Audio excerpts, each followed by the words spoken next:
প্রিয় দর্শক বন্ধুরা, রাজ্য সরকারের তরফে বড় ঘোষণা, বড় সুখবর। সরাসরি অন স্ক্রিনে বন্ধুরা বিধবা ভাতা, বার্ধক্য ভাতা ও বিশেষভাবে সক্ষম ভাতা নিয়ে বড় সিদ্ধান্ত। তার আয়ত্তায় আরও 1.5 লক্ষ উপভোক্তা। বন্ধুরা, এ বিষয়ে আমরা ডিটেলস জানবো। চ্যানেলটিকে সাবস্ক্রাইব করে ভিডিওটিতে একটি লাইক দিয়ে দেবেন।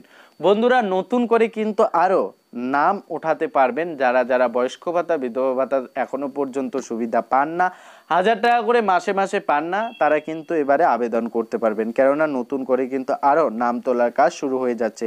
প্রায় 1.5 লক্ষ কিন্তু নাম তোলা হবে। বন্ধুরা, লেখা হয়েছে আপডেটে, রাজ্য সরকার আরও 1.5 লক্ষ মানুষকে বিধবা ভাতা, বার্ধক্য ভাতা এবং বিশেষভাবে সক্ষম ভাতার আয়ত্তায় আনার সিদ্ধান্ত নিয়েছে।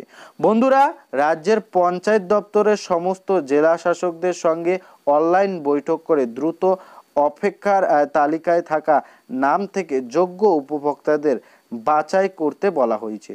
বন্ধুরা, তাদের নাম সরকারি পোর্টালে নথিভুক্ত করার কাজ দ্রুত শেষ করার নির্দেশ দেওয়া হয়েছে। বন্ধুরা, এই আপডেটে পরিষ্কার লেখা রয়েছে যে রাজ্যের প্রায় 9.5 লক্ষ মানুষ বিধবা ভাতা পাচ্ছেন। বর্তমানে বার্ধক্য ভাতা পাচ্ছেন 5,04,000-এরও বেশি মানুষ। বিশেষভাবে সক্ষম ভাতার উপভোক্তার সংখ্যা 40,685।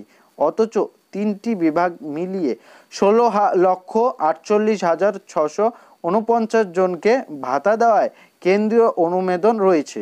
বন্ধুরা, অর্থাৎ এখনও আরও 1.5 লক্ষ মানুষকে এই ভাতা দেওয়া সম্ভব।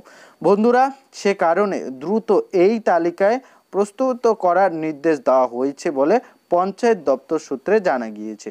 বন্ধুরা, পরিষ্কার কিন্তু এই আপডেটে এখানে লেখা হয়েছে, বার্ধক্য ভাতা ও বিধবা ভাতা আবেদন হতে বহু গরিব মানুষ নানান সময় বিডিও এবং এসডিও অফিসে ঘুরে হয়রান হন।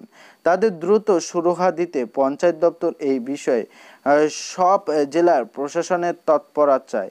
কিছু জায়গায় এই সংক্রান্ত যাচাই প্রক্রিয়ার ফাঁক থেকে যাওয়ার রিপোর্টও মিলেছে। তাই বৈঠক ডেকে প্রত্যেক জেলাকে সতর্ক করা হয়েছে। বন্ধুরা, দপ্তরের পরিসংখ্যান অনুযায়ী বিধবা ও বার্ধক্য ভাতার ওয়েটিং লিস্টে নাম পরীক্ষার কাজ বাকি আছে যথাক্রমে 44 ও 47%। এ ব্যাপারে ব্লক ভিত্তিক তথ্য জানিয়ে দ্রুত কাজ শেষ করার নির্দেশ দেওয়া হয়েছে।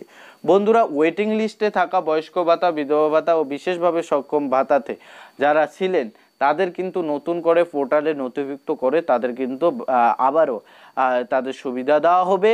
এবং অনেক সময় দেখা যায় তারা ভিডিও এসডিও গিয়ে ঘোরে এবং নতুন করে নাম তোলার বিষয়ে কিন্তু অভিযোগ করে। তার উপর ভিত্তি করে এবারে কিন্তু নতুন করে আরও 1.5 লক্ষ বয়স্ক ভাতা, বিধবা ভাতা অর্থাৎ প্রতিবন্ধী ভাতা সহ যে সমস্ত ভাতাগুলি রয়েছে, ওল্ড এজ পেনশনগুলি, সেই সমস্ত ভাতাতে আরও নতুন করে 1.5 লক্ষ আবেদন শুরু হচ্ছে। এই ছিল আপডেট। বন্ধুরা, যদি আপডেটটি আপনার উপকার হয়ে থাকে চ্যানেলটিকে সাবস্ক্রাইব করে ভিডিওটিতে লাইক প্রদান করে আমাদের সঙ্গে জুড়ে থাকবেন। দেখা হচ্ছে খুব শীঘ্রই আরও একটি নতুন ফ্রেশ ভিডিওর সঙ্গে।